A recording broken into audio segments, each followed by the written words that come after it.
3 powerful sentences from the books I am reading lately. Listen to yourself.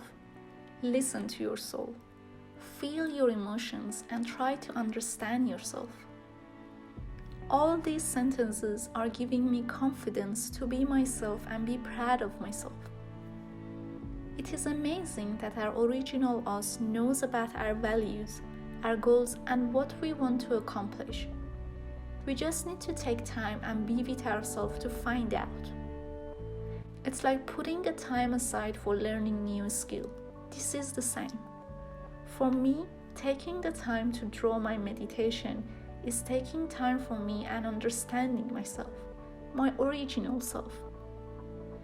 It's amazing how comfortable and confident I have become with myself compared to when I began sharing my rituals through this channel. Now I know I am imperfect, weird, but at the same time beautiful, strong, and magical like people around me.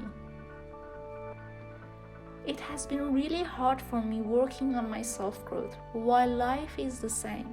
Everyday activities or work that I have are all still in my everyday life.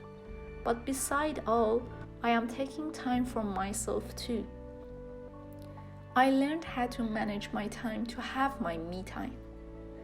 It's rewarding when my phone alarm goes off and I see a note on my phone, me time, which of course I wrote it for myself. I believe strongly people that belong to your life will come find you and will stay. I have experienced having new real friends in life after such a long time.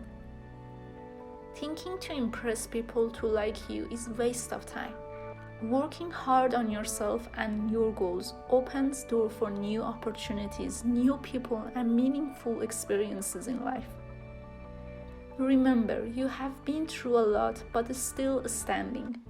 It's better to be your real self and be standing, which makes you to think positively about yourself, which leads to trust, respect, and loving yourself.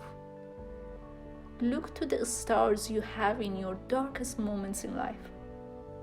Please subscribe to my channel and comment below this video one powerful sentence you have read from a book. Also your thoughts and suggestions for my channel. See you.